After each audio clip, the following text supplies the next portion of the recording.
नव्याने तुझ्याशी असं वागायला नको होतं. I am really sorry. It's okay. म्हणजे वाईट वाटलं मला, हर्ट सुद्धा झाले मी. म्हणजे मुख्य म्हणजे मला कारण कळत नाहीये की ती असं का वागते. मी विचार केला माझं काही चुकतंय का. चिचे, तुझं काहीच चुकलं नाहीये. मला असं वाटतं की तिला बाळ होऊ शकणार नाही असं मी सांगत होते आणि ते चूक ठरलं. त्यामुळे तिचा माझ्या ज्ञानावरचा विश्वास उडाला असावा. It's okay. तसंही तिच्या नकळत लक्ष ठेवीनच मी. समीर खूप प्यायलाय, बोलण्याच्या मनस्थितीत सुद्धा नाहीये तो. का का पण चिठी त्यात त्याचा विजा संपत आलाय ग.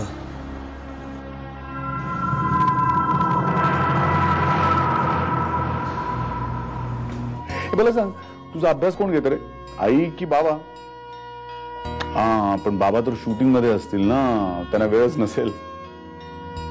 बाबा कुठे शूट करतायत रे, आणि घरी कधी येणार आहेत? ते आता इकडे नाही राहत, ते आम्हाला सोडून गेले. मिहीर, हे काहीतरीच काय बोलतोस तू? खरं ते सांगतोय. बाबा आता इकडे नाही राहत.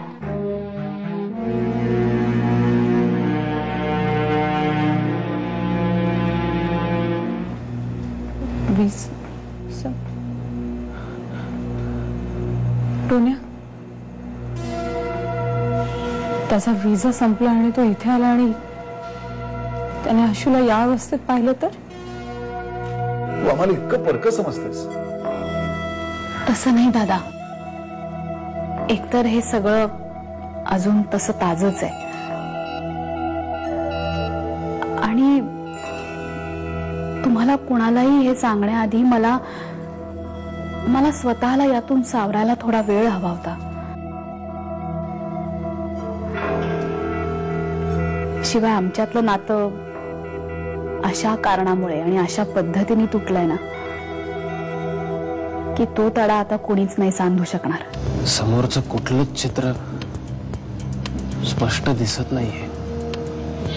सॉरी समीर, पण तुझी मानसिक अवस्था अशीच राहिली तर खूप कठीण जाईल तुला. You have to make up your mind. इस पार या उस पार जाना ही पड़ेगा. एक बॅड न्यूज आहे.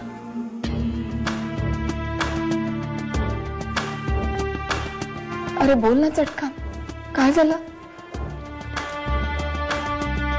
पलाश आणि मीरा एकत्र राहत नाहीयेत.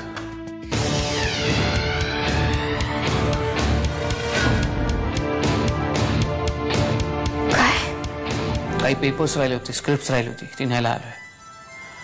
तू देतेस का? मी थांब. फोन केला असतास तर कुरिअर केली असती. तुला तसदी द्यायची होती मला. तू बघतेस का? मी बघू.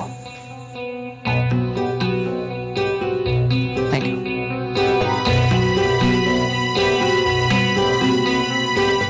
इतकं सगळं घडलं शुभंकर, पण किती धीराने घेतलं रे मीराने.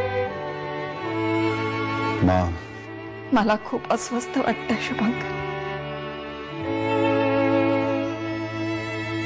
असं व्हायला नको होतं. पलाशकडून अशी अपेक्षा नव्हती रे माझी. सोन्यासारखा संसार होता दोघांचा. मी आपलं नातं नाही मागत आहे परत. ते अंतर तसंच राहू दे, पण फक्त मिहीरसाठी प्लीज.